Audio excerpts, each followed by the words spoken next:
Hello, my name is Aaron Parkhurst. I'm Associate Professor here in the Department of Anthropology at UCL in Biosocial and Medical Anthropology, and I'm a member of the Ethno ISS team. I'm a medical anthropologist by training and by profession, which means I study, if anthropology broadly speaking is the study of how people get through their day and be in the world, then medical anthropology is how people then construct health and well-being and sickness and illness across the gambit of social and cultural and economic enterprise. I do that for cultures of health on Earth, and I do that as well for cultures of health in space. What I specialize in is the anthropology of the human body, something that I've led here in the Department of Anthropology for the last 10 years. And so I'm exceptionally keen on how the human body is made and constructed in outer space and in different gravities and in different ecologies of living off-world.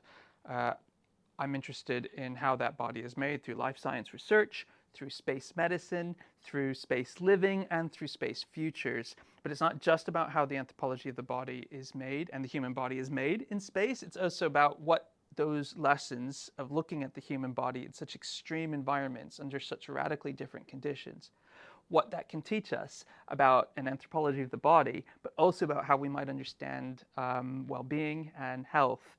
So for the last 5 years, as a member of Ethno ISS, I've explored the human body as it's made and deconstructed or understood through the context of microgravity living on the International Space Station and in other places where space medicine is made and where the human body is teased out in life science research.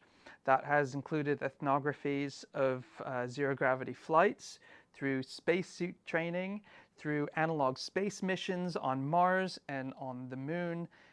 It's included working in laboratories that specialize in space medicine and gravity in Boston and for NASA and for the European Space Agency, among a wide range of other ethnographic moments. And I've piled them all together to understand, broadly speaking, about how the body is made in space and how that might challenge how the body is made here on Earth. What the context of outer space does, I think, best is give us an extreme place where the body and its environment are so radically different. There's not a single physiological system of the human body that isn't affected, quite drastically so, in the context of zero gravity and living on the International Space Station. Your muscles atrophy, your bones decalcify, your eyes degrade, there's brain damage, your skin ages. I think what happens to the physiology of the human body in space is often best described as rapid aging. Because it happens on such an extreme scale when you leave Earth's atmosphere, whether it's from the effects of zero gravity or from radiation in space living, that you're able to test and understand how processes of the body work on Earth in radically different ways. And it's also about fixing it and researching it. The idea is if you can fix it in space, then you can fix it anywhere. For example, the rates of osteoarthritis and osteoporosis happen extremely fast in space. For astronauts who go up and live for 6 months on the International Space Station, they lose about 20% of bone mass just from microgravity living. And so if we can create mitigations to protect against that osteoarthritis and osteoporosis and the muscle atrophy in space, then imagine what we can do on Earth. But it's not just about the applied aspects of living in space. It also gives us a place to think about the anthropology of the body more broadly. And that is in sort of radical conditions of outer space, the body breaks down and it has to be reconfigured. It has to be reconfigured physiologically, but also socially. The way we communicate with people, the way that our body moves, the way that we adapt, all of it has to be reconvened. And the social relations that emerge from the body as the body speaks to one another in space also has to be reconvened. That for anthropology is fascinating. So the findings from my work on Ethno ISS can be understood in an applied sense, how a biosocial anthropology might inform medical systems on Earth in different ways. But it also, more broadly speaking, is a project in social anthropology about challenging the way we've thought about the anthropology of the body at large. Because gravity gives us a new dimension that we've never been able to think of before, because we take gravity for granted. We take our ecology for granted.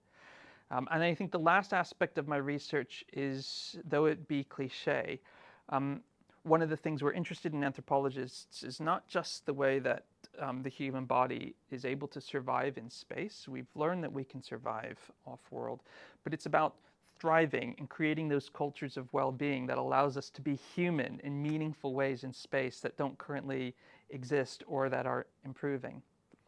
And actually, I think in doing that, what we find is that there's structures that can go into place on the International Space Station, for example, or for planning missions to the Mars or for the Moon, that tell us how to live differently, because you have to in space or you'll die, and you have to come up with new ways to thrive and be human. But that might give us lessons that we can use to think about how we might rethink the way we thrive here on Earth in the face of rapid environmental change or increasing urban density, and the ethical responsibilities we have between one and another in order to live differently and smaller and better. And so I think my findings from the 5 years that I've got to explore this ethnography as part of Ethno ISS, really, I think the most exciting parts of it are those findings that allow me to come back and think through those structures on Earth and think, what is well-being really on Earth? I think that's the biggest promise that space science has. It's not about going off to Mars. It's really about rethinking how we live differently here on Earth. Halas.